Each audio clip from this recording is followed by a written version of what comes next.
সীমান্তবাসীকে নিরাপত্তা সুরক্ষার পাশাপাশি পরিবারের শিশুদের শিক্ষাক্ষেত্রে এগিয়ে যাওয়ার প্রেরণা যোগাতে সিভিক অ্যাকশন প্রোগ্রামের মাধ্যমে বিভিন্ন পাঠ্য সামগ্রী এবং ক্রীড়া সামগ্রী প্রদান করল বিএসএফ ৮১ নং বাহিনী।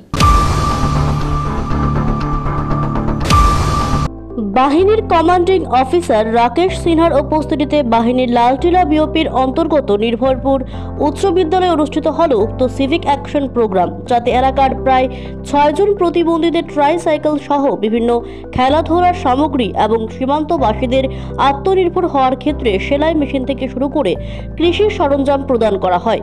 পাশাপাশি বিনামূল্যে স্বাস্থ্য শিবিরের আয়োজন করা হয়। এদিন অনুষ্ঠানে অন্যদের মধ্যে উপস্থিত ছিলেন বাহিনীর second in command Rajesh Lange, Laltila BOP commander Nabajit Singh, স্থানীয় গ্রাম পঞ্চায়েত প্রধান সহ অন্যান্যরা।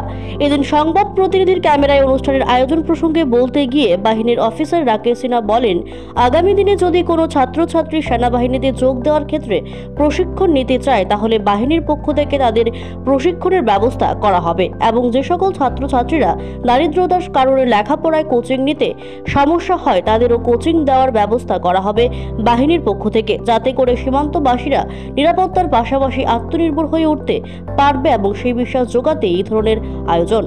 भी आह्वान करते हैं कि ग्राम में जाएं और लोगों को जागृत करें, बच्चों को जागृत करें ताकि वे बढ़ चढ़ कर आगे आएँ और इस प्री रिक्रूटमेंट कोचिंग में हिस्सा लें।